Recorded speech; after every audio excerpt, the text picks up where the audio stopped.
And finally, the great deluge of 2023 subsided, albeit just for a little while. Alright guys, time to get some more onions in. I've got, here are we now, Red Baron. It's my only red one this year. Great flavour and quality, stores well if they grow. Sorry, being a bit cynical there. Elsa Craig. Stouron. These did me well a couple of years back, so I'm going to try those again. And Mammoth Improved, big ones. Excuse me. So what I'm going to do, I've got 2 Agrolans I'm going to use for this. I'm just trying to work out 49 in each. So I'll do a 4 and a 3 and a 4 and a 3. Yeah, I'll do it right. Let's get so I want 4 of them, 3 of them.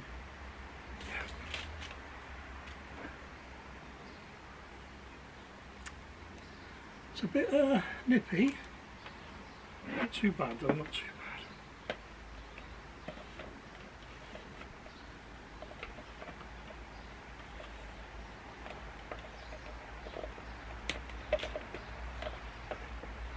Right, 4 and a 3. 7, 8. I'll get these labelled up first, and then we can. That's over there. Let's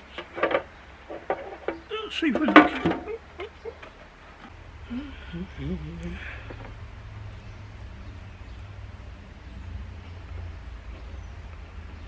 I'm going to do is have a look here.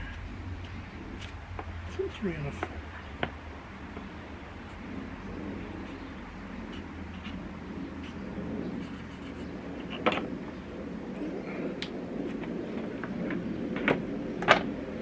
Okay, so first off,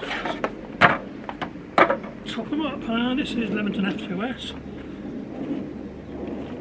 So the S is sand, especially got sand in it to help it fall down into modules properly like this. It's not bad compost. It's getting a bit woodier as the years go on. You know, some of the sticks are a little bit bigger than what you'd expect for a seed compost. But as you know, we're all going to be facing these problems. This is peat based. Until I find a decent non-peat free seed compost, I'm going to carry on as long as I can. There will be some, don't get me wrong, there will be some eventually. It's just not yet. Right then, Red Baron.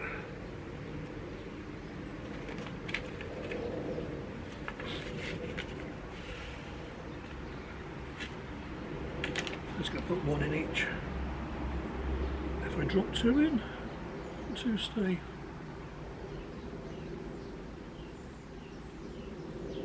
Oh, 2 in that one.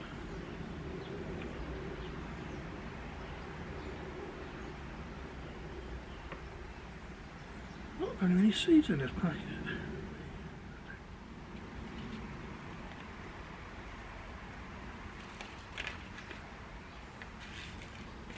Right, there's 1 done. And what did I say? 8, number 8, Elsa Craig.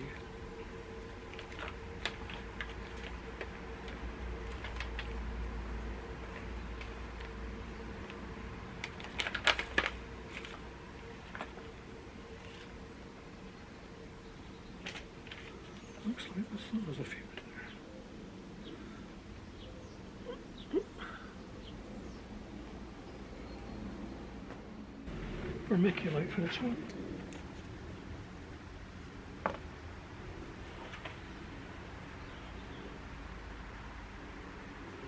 Just to cover the seeds a bit. Another month or so the sun will actually be in the garden.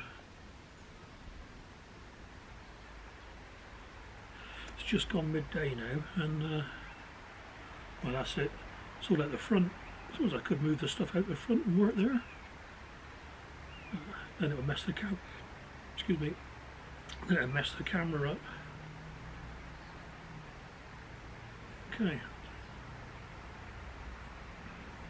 Just doing this just to make sure the seeds are in contact with the compost and not sort of stuck halfway up an air pocket. I'm just touching it, I'm not pushing it down. A bit more in there. There we are then, and that is number 78. So let me go in there. And what I shall do is going to bottom water this. I don't know if you'll be able to see it or not.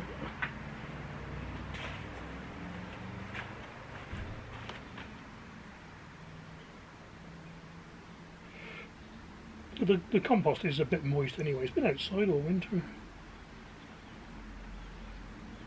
And once the vermiculite goes a bit damp, I'll drain the rest of the water off. Right, lid on. Unventilated mode.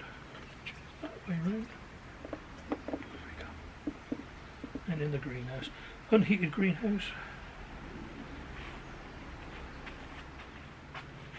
And I'll do exactly the same with the put more Sturon and Mammoth Improved. So, and I'll bring you back when we're all done. If you don't want to watch me doing that again.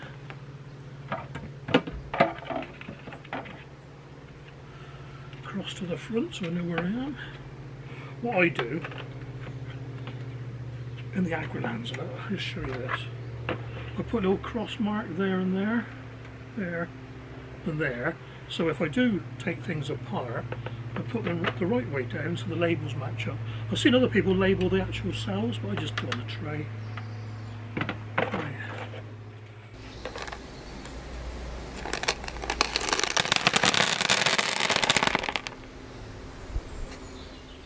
Well, here we are then, guys, the first Spill the Beans of the year. Now, I've been meaning to read this to you for quite a while, since before Christmas, but I've not really done a video that it fits into, you know what I mean? Anyway, those of you that follow me will remember that last year, crikey, we're going back to July, yeah. I had trouble with tomatoes, poisoned by what we thought was Aminopyralid poisoning. So we contacted the company, went through a website called Manure Matters. I had a lovely reply, and I eventually sent off a 1 kilogram sample to the lab that they told me to, and I was reimbursed for the postage and all that. I got a reply just before Christmas of the test results, and I'm going to read it to you. Dear Steve, the analysis conducted on the B&Q compost sample that you sent to CMAS confirmed the presence of clopyralid. In our experience, this is an uncommon event which has resulted from a breach of product label requirements. All products that include clopyralid for use on grassland now have more restrictive labels to mitigate against instances such as these happening again.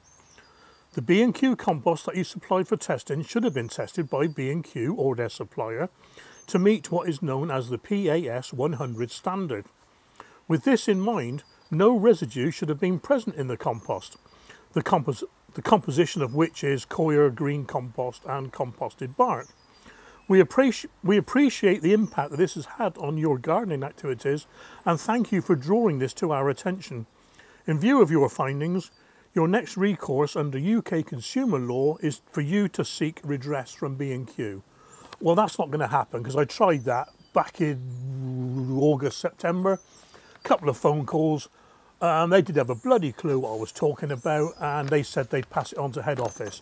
I even tried to explain to them, all I'm trying to do is make you aware that there's a problem with one of your composts at this particular time. The rest of the compost, probably perfect, maybe just a few hundred or 1,000 bags that had a problem, and a lot of people wouldn't even have known about it if they were growing the right vegetables or flowers. Interesting that it's clopyralid. Now, I was saying all along aminopyralid because they're the same family, but aminopyralids are more for, let's call it industry, farmers, horse studs, huge grasslands, where clopyralid is found, can be found in consumer products that you would use on your lawn for killing dandelions, for example. And that makes much more sense to me because it says green waste, so there's a good chance that matey boy has sprayed his grass. The clopyralid stays in the lignin in the grass for quite a while, as we know, and he's mowed his grass, stuck it in the council compost bin, it's taken away and it's been composted or sold to B&Q or whatever. So I've said it all along, there needs to be better legislation, not for the weed killer. There's a place for the weed killer. What needs to happen is it needs to be better regulated, and we certainly need better testing on the composts. I don't think I've heard of anybody who's had a reliable source of, I'm not going to say peat-free, I'm going to say green waste composts. That is a reliable source that is continually decent. You know, I've had Levingtons, one bag's been full of wool, another bag's been full of sticks and bits of plastic pot, another one has been okay. You know, so it's just not reliable. And I think we all agree that the peat compost is going next year anyway, but there's no legislation in place to make sure that we get decent stuff at the moment without spending 10, 15, 20 pounds a bag. And those expensive composts are good. They're good, very, very good. But when I need 50 to 100 bags a year, I'm not paying that sort of money. And little tiny garden, only 14 foot wide, my allotment's not much bigger. I cannot make enough compost to sustain my needs. I'm trying. I've got some in that blue barrel going on now. But it won't be enough. By the time that's gone down from, 3 foot high to composted, it'll be enough for a couple of dozen seed trays and that's it, Anyway, I'm rattling on. I'm glad I got the results. I will put the link to Manure Matters in the description below, because anyone's got a problem, get in touch with them. They'll be very, very helpful.